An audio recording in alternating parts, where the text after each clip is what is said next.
உறவுகள் அனைவருக்கும் வணக்கம். ஒரு உலகத்தில் இல்லாத உத்தமர் ஒருத்தர் கட்சி நடத்துகிறாரு. அந்த கட்சியில் ஒரு சில அந்த ஜென்மங்களோட பேரை எப்படி வேணால் உங்களுக்கு தகுந்த மாதிரி நீங்கள் வச்சுக்கோங்க. அந்த ஜென்மங்கள் என்ன சொல்லி திருத்துறது, என்ன சொல்லி பேசுறதுன்னே தெரியல. அந்த அளவுக்கு கேவலமான அரசியலை தமிழ் தேசியம்ங்கிற பேரில் தமிழ்நாட்டில் பண்ணிக்கிட்டு இருக்க அந்த ஜென்மங்கள் இன்னைக்கு ஒரு வேலையை பார்த்து விட்டுருக்கு. இந்த சீமான் அப்படின்னு சொல்லிட்டு தெரிகிறார ஒரு நபர், அந்த நபர் சமீப காலமாக பாண்டியர்கள்னா யாரு, இவங்க தான் அவங்க தான் அப்படின்னு சொல்லி எல்லா சமூகங்களுக்குள்ளேயும் பிரச்சனையை தூண்டுற விதமாகவே பேசிட்டு வர்றாரு. இதுக்கு முன்னால் யாதவர் சமூகத்தை பற்றியும் கிருஷ்ணரை பற்றியும் தவறாக பேசினார். அவர் கேட்டால் அவர் நான் திராவிட கட்சியில் இருக்கும்போது திராவிட சித்தாந்தத்தை பின்பற்றும் போது அந்த மாதிரி பேசினேன், அதனால் இன்னைக்கு நான் தமிழ் தேசியத்துக்குள்ளே வந்துட்டேன், அதனால் அப்படிலாம் பேச மாட்டேன், மற்ற சமூகங்களை இழிவாக பேச மாட்டோம்னு சொல்லிட்டு இருந்தார். தமிழ் தேசியத்துக்குள்ளே வந்ததுக்கப்புறம் என்ன சொன்னார், எல்லாருமே தமிழர்கள், ஜாதிகள்னு ஒன்று இல்லவே இல்லை அப்படின்னு சொல்லிக்கிட்டு இருந்தார். கடைசியில் அதுக்கு மார்க்கெட் இல்லாமல் போச்சு. இப்போ ஒவ்வொருத்தண்டியாக போய் பைசா வாங்கி தேவர் சமூகத்தை எதுக்கணும்னு நினைக்கிற ஒரு சில ஆட்கள்கிட்ட பைசா வாங்கிக்கிட்டு தேவர் சமூகத்தை பற்றி எப்படிலாம் அவதூறு பரப்பணும் அப்படிங்கிற வேலையை இந்த நாம் தமிழர் கட்சியை சேர்ந்த சீமான் பண்ணிக்கிட்டு இருக்காரு. அதுக்கு ஒத்து ஊதுற விதமாக அந்த கட்சியில் இருக்க தேவமாறுன்னு சொல்லிக்கிட்டு திரியிற, ஏன்னா தேவமாறுன்னு சொல்லக்கூடாது, ஏன்னா இன்னைக்கு அவர் பேசுனதை நீங்களே கேட்டீங்கன்னா தெரியும் அவர் தங்களை யாருன்னு சொல்றாருன்னு. நீங்க அவர் பேசுறது என்னங்கிறத முதல்ல நீங்க கேட்டுக்கோங்க. எங்க அண்ணன் பல்லர்கள் தான் பாண்டியர்கள் சொல்லிட்டாருங்க. பல்லர்கள் எப்படி பாண்டியர் ஆக முடியும்? பள்ளத்தில் இருந்து நாம் விவசாயம் செய்தோம், பள்ளத்திலிருந்து விவசாயம் செய்ததால் நாம் பல்லர்கள். நானும் பல்ல, அண்ணன் சீமானும் பல்ல, அண்ணன் ஹிமாயனும் பல்ல, எங்க அக்கா எலசியும் பல்லச்சுதான், எங்க அண்ணன் அன்பு லட்சம் பல்லம் தான், எல்லாரும் பல்லம் தான். ஏன்னா நம்ம எல்லாருமே விவசாய கூடி. அந்த விவசாயம் செஞ்ச இடத்துல அந்த விவசாயத்தை காப்பதற்காக களவாணி பயலுக்கு வந்துடக்கூடாதுன்னு சொல்லி சண்டை செஞ்சு ஒரு கூட்டம், அது மறவர் கூட்டம். அப்படியே அந்த மறவர் கூட்டம் இருந்த பொழுது அங்க அரண்மனை உருவாகுது. அந்த அரண்மனையில் இருந்த சொத்து பத்தை பாதுகாக்கிறது, காவல் பண்றது, எழுத்து வேலை பார்த்துக்கிட்டு அகமுடையாரு, செய்திகளை சேகரிக்கிறவர் கல்வர். இப்படி தொழில் அடிப்படையில் பேர் உருவாச்சே ஒழிய நாம் எல்லோருமே பல்லரா என்பதை எந்த மாற்று கருத்து இல்லை. அதாவது பள்ளத்துல இருந்தவங்க தான் இந்த ஜாதின்னு சொல்லிட்டீங்க. சரி, அப்ப மறவருங்கிற பேர் எப்படி வந்துச்சு? கல்லருங்கிற பேரு தகவல்களை சேகரித்து வந்தாங்கன்னு சொல்றீங்க. கல்லருங்கிற சமூகம் எப்பேற்பட்ட போர்களை பிரிஞ்சு எத்தனை உயிர்களை நீத்திருக்குன்னு உனக்கெல்லாம் தெரியுமாடா? அறிவு கட்ட முட்டாப்பையில, கொஞ்சம் கூட வாயில கூச்சநாச்சம் இல்லாம பேசுறியே, உனக்கெல்லாம் வாயில நாக்கு இருக்கா இல்லை வேற எதுவும் இருக்காடா? முட்டாப்பையில அகமுடியாருன்னா அரண்மனையில உள்ள வேலைகளை பார்த்தவன்னு சொல்ற நீ. இதெல்லாம் எங்க இருந்து எந்த தரவுகள்ல இருந்து எடுத்துட்டு? நாங்களும் படிச்சிருக்கோம். இந்த தொல்காப்பியம் இருக்குது, சிலப்பதிகாரம் இருக்குது, அகநானூறு இருக்குது, புறநானூறு இருக்குது, புறப்பொருள் வெண்பாமாலை இருக்குது. இதுலலாம் நீ சொன்ன கருத்துக்கள் எங்க இருக்குது? நீ எதன் அடிப்படையில் பேசுற? இல்ல ஏதாவது செப்பேடுகளை பத்தி பேசுறியா, இல்ல கல்வெட்டு ஆதாரங்களை வச்சுக்கிட்டு பேசுறியா, இல்ல ஏதாவது ஓலைச்சுவடிகள்ல இருக்கிற ஆதாரங்களை வச்சுக்கிட்டு பேசுறியா? எந்த இளவும் கிடையாது. எதுவுமே இல்லாம உனக்கு வாய்க்கு வந்ததை உனக்கு வயிறு நிறையணும் அப்படிங்கிறதுக்காக நீ என்ன வேணாலும் பேசிட்டு போவியா? இதோட நிப்பாட்டுதியா? என்ன பேசுறான் அந்த பொறுக்கி பைய, என்ன பேசுறாங்க கேளுங்க. தேவேந்திர குல வெள்ளாளர்களை பல்லர் சொன்னல, பல்லர் தான் பாண்டியன்னு சொன்னல பிரச்சனையா? அவங்க பல்லருக்கு பாண்டியர் கிடையாது. அப்ப யாரு பாண்டியர்? நாயக்கர் பாண்டியர், அது நாங்க ஏத்துக்குவோம். வீரபாண்டிய கட்டபொம்மன் போட்டுக்கலாம், அது பிரச்சனை இல்லை. ஜெகவீர பாண்டியன்னு போட்டுக்கலாம், அது பிரச்சனை இல்லை. எங்க அண்ணன் கேட்டேன், என்னென்ன இது ரொம்ப குழப்பமா இருக்கு டேய், என்னடா இதுன்னு. நம்ம ஊர்ல தனியா ஒருத்தன் ஒத்த வீட்டில் உட்காந்துருக்கான், நீ என்னன்னு கூப்பிடுவேன்? ஒத்த வீட்டுக்காரன்னு கூப்பிடுவேன். மாடி வீட்டில் ஒரு அப்பத்தா இருக்கு என்ன சொல்லுவேன்? மாடி வீட்டு ஆச்சி, மாடி வீட்டு அப்பத்தான். சரி, கார வீட்டில் ஒரு பெரிய பருக்கு என்ன சொல்லுவேன்? கார வீட்டுக்காரன். அப்படித்தாண்டா நம்ம பள்ளமான நிலத்துல விவசாயம் செஞ்சதால நம்ம பள்ளண்டா.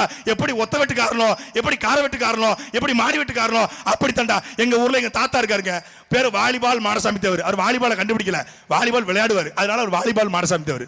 அதே மாதிரி தாண்டா நம்ம பள்ளம்னாரு. புரிஞ்சுதா உங்களுக்கு? நாம் எல்லோருமே தமிழர்கள், எல்லோருமே பாண்டியர்கள் தான். அதுல பெருமை கொள்ளணும். இதுதான் இந்த அல்லக்கை பேசுனது. இது தன்னோட பிறப்பை அசிங்கப்படுத்தும், தன்னோட வாழ்க்கையை அசிங்கப்படுத்தும், தான் எதுக்காக திங்கிறோம், எதுக்காக தூங்குறோம், எதுக்காக வாழ்றோங்கிறதே தெரியாம இது எல்லாத்தையும் அசிங்கப்படுத்திக்கிட்டு இருக்கோம். அதுக்காண்டி எல்லாரும் அந்த கருத்தை ஏத்துக்கிட்டு போக முடியாது. நானும் என்னமோ இவர் நம்ம திருநெல்வேலிக்காரரு, அவங்க அப்பா பிறந்தது வீராணம், அவங்க அம்மா பிறந்தது விஜயநாராயணம் அப்படின்னு நினச்சிக்கிட்டு இருந்தேன். அவங்களாம் வந்து தேவமாறன்னு நினச்சிக்கிட்டு இருந்தேன்.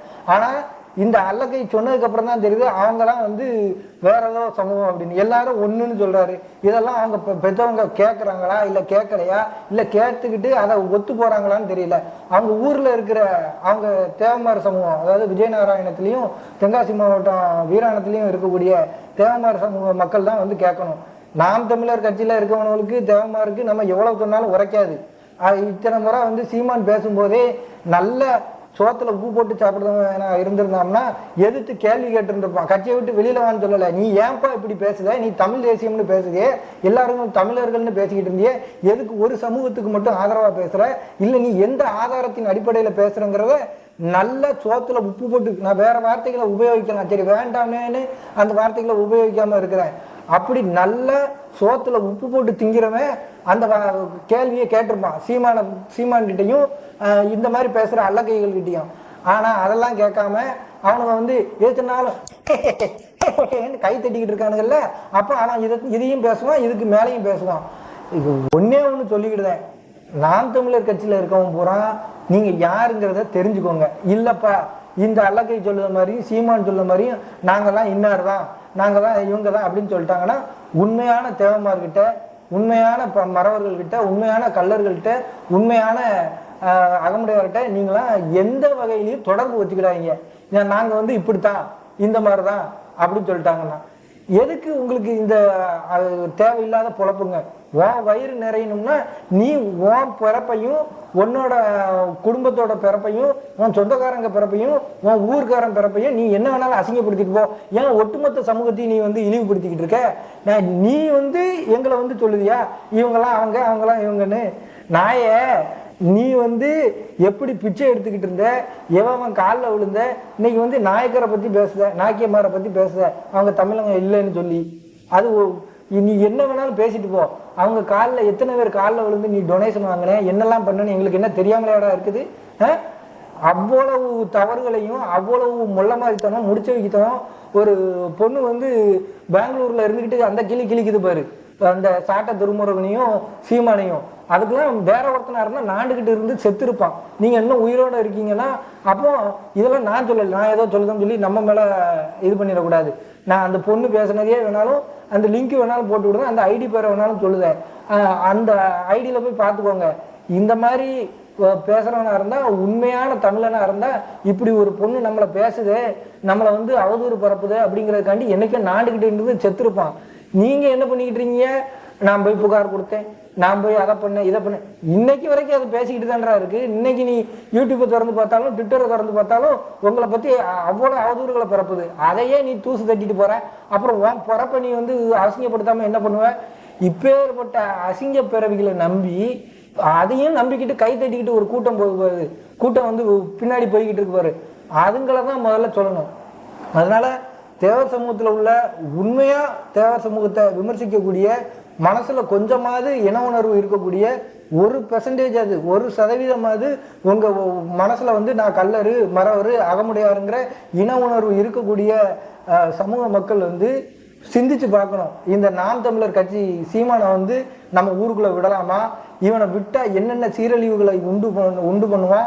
இவன் கூட இருக்கிற அல்லக்கைகள்லாம் வந்து நம்ம ஆதரிக்கலாமா? இவங்களுக்கு கொடி பிடிக்கலாமா?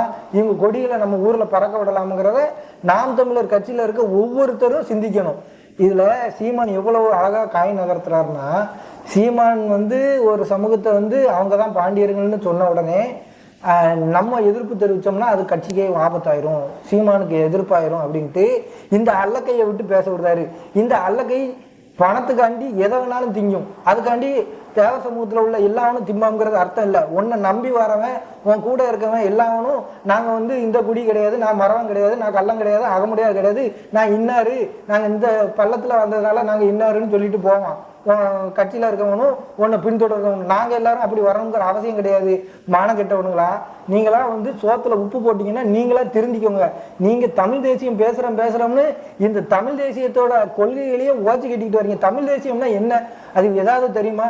இல்ல நீங்க பேசுறீங்களா இன்னைக்கு வரலாறு, அந்த வரலாறுல ஏதாவது ஒண்ணு இந்த புத்தகங்கள்ல இருக்கா? தொல்காப்பியத்துல இருக்குதா?